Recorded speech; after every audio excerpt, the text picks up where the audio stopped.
तेनालीराम की कहानियाँ। अपमान का बदला।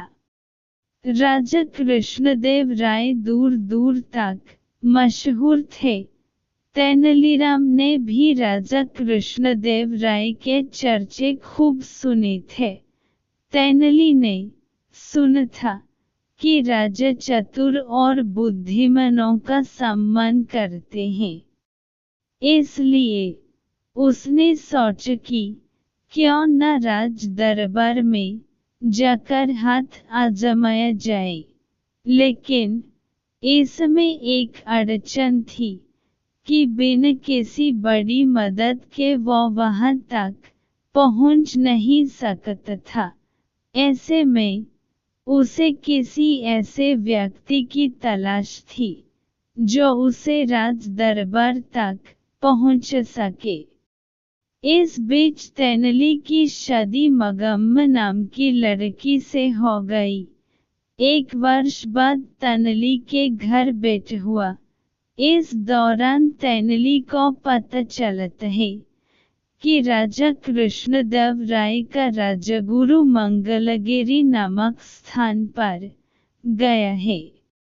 तेनाली वहां पहुंच जाता है और राजगुरु की खूब सेवा करता है और उन्हें महाराज से मिलने की अपनी इच्छा भी बताता है।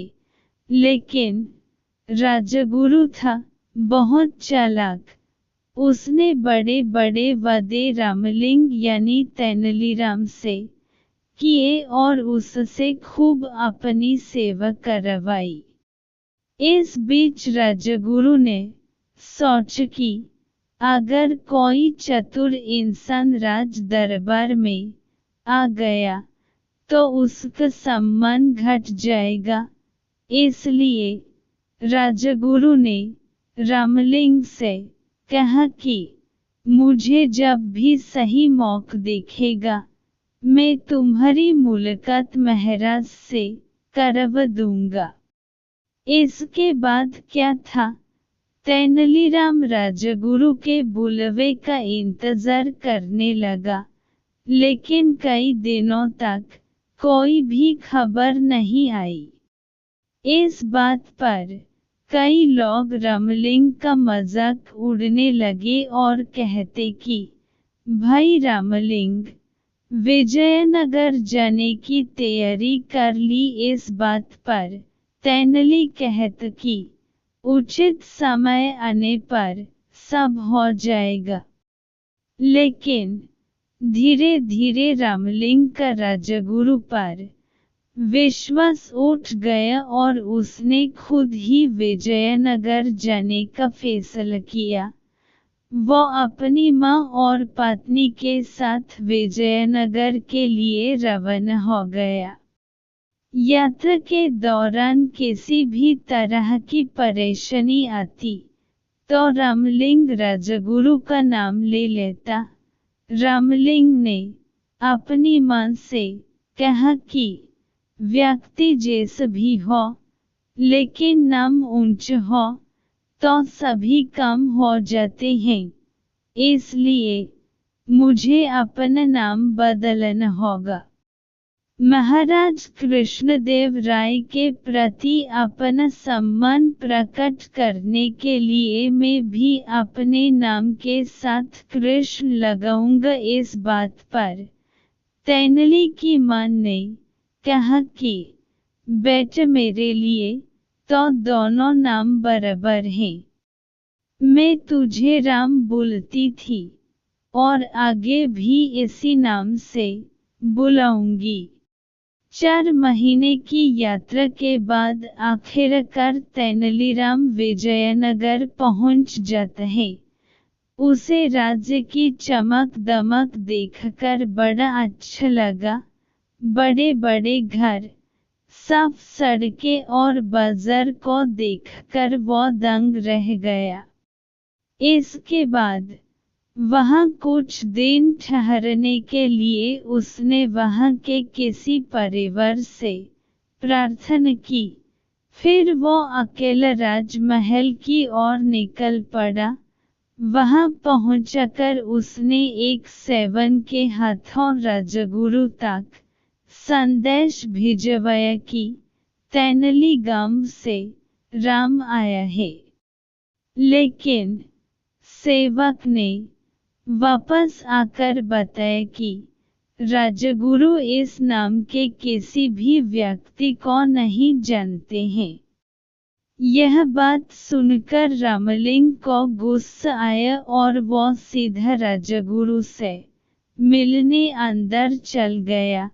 अंदर पहुंचकर उसने राजगुरु से कहा कि मैं रामलिंग मंगलगिरी में आपकी सेवा की थी, लेकिन राजगुरु ने जानबूझकर उसे पहचानने से इनकार कर दिया। राजगुरु ने रामलिंग को धक्के देकर वहां से निकलवा दिया। यह देख वहां मौजूद सभी लोग तेनली पर हंसने लगे। तेनली का इससे बड़ा अपमान आज तक नहीं हुआ था। उसने मन ही मन इस अपमान का बदला लेने की ठान ली। लेकिन इसके लिए राजा का दिल जीतना जरूरी था। अगले दिन रामलिंग दरबार में पहुंच गया। वहां गंभीर विषयों पर चर्चा जारी थी। संसार क्या है, जीवन क्या है, जैसे सवाल किए जा रहे थे। वहां मौजूद एक पंडित ने अपने जवाब में कहा कि संसार कुछ नहीं बल्कि एक छलवा है। हम जो भी देखते हैं या खाते हैं वो बस विचार है। सच में ऐसा कुछ होता ही नहीं है, लेकिन हमें लगता है कि ऐसा होता है। इस पर तेनालीराम ने पूछा कि क्या सच में ऐसा होता है?